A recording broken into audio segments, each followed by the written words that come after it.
అరే అన్నమాట మీద ఒక్కసారి కూడా నిలబడవనుకుంటా కదా అని అంటారు కదా. పర్సనల్గా కూడా నాకు అదే మెసేజ్ చేస్తారు, చికెన్ బిర్యానీ వీడియో పెట్టమని ఎన్ని రోజుల నుంచి అడుగుతున్నా అదే పెట్టట్లేదు కదా అని అంటారు కదా.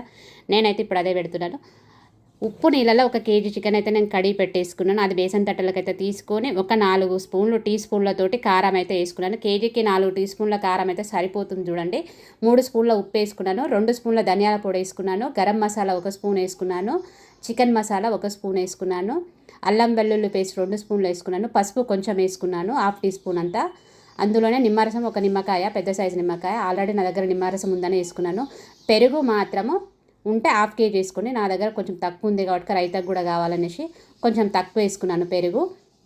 అదైతే కలిపి పక్కన పెట్టేసుకున్నాను. అదంతా కలిపి ఇప్పుడైతే నేను దానికోసము కేజీ చికెన్ తీసుకున్నాను కదా, నేను కేజీ చికెన్ చేయట్లేదు, పక్కకి పెట్టేస్తున్నాను, సగమే చేస్తున్నాను. అందుకోసం నేనైతే 3.5 గ్లాసులు 1/2 కేజీ అంతా మాత్రం రైస్ తీసుకున్నాను.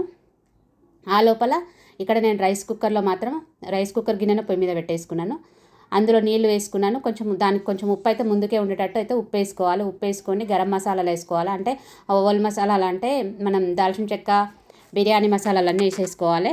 అందులో పుదీనా కూడా కొంచెం వేసేసుకుంటే టేస్ట్ బాగుంటుంది. 50% అయితే ఇది ఉడకాలి. ఆ లోపల మాత్రం బ్రౌన్ ఆనియన్స్ అయితే అక్కడ వేయించుకుంటున్నాను. 1 కేజీ చికెన్కి అయితే ఒక 4 ఉల్లిగడ్డలు పడుతుంది. నేనైతే ఇక్కడ 1/2 కేజీ తీసుకున్నాను కాబట్టి 2 ఉల్లిగడ్డలు అయితే తీసేసుకుంటున్నాను. అయితే 50% ఉడికిన తర్వాత మాత్రం నేను ఇక్కడైతే వంచేసుకుంటున్నాను. మళ్ళీ అదే గిన్నెలో మాత్రం దమ్ బిర్యానీ అయితే చేస్తున్నాను. ఇక్కడ నూనె కొంచెం ఇందాక మనం బ్రౌన్ ఆనియన్స్ వేయించుకున్నాం కదా, అదే ఆయిల్ వేసేసుకొని ఉంటే నెయ్యి కూడా వేసుకోవచ్చు. నా దగ్గర కొంచెం నెయ్యి తక్కువ ఉందనేసి లాస్ట్కి వేస్తావా అని ఇప్పుడైతే నెయ్యి వేయట్లేదు. నేను 1/2 కేజీ చికెన్ పక్కకు పెట్టేసుకున్నాను. 1/2 కేజీ చికెన్ మాత్రం ఇందులో వేసేస్తున్నాను. తర్వాత ఇందులోనైతే 2 పచ్చిమిర్చి అయితే కట్ చేసి వేసుకుంటున్నాను.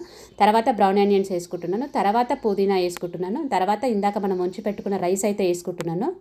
వేసుకున్న తర్వాత మళ్ళీ కూడా మనం కొన్ని నీళ్ళు అయితే తీసి పెట్టుకున్నాం కదా, అందులో నుంచి కొన్ని నీళ్ళు అయితే, ఎందుకంటే అడుగు మాడకుండా ఉండడానికి, మీదంగా కొంచెం అయితే కరెక్ట్గా దమ్ కావడానికి, అందుకే 50% మాత్రమే రైస్ ఉడికింది తీసుకోవాలని చెప్పాను.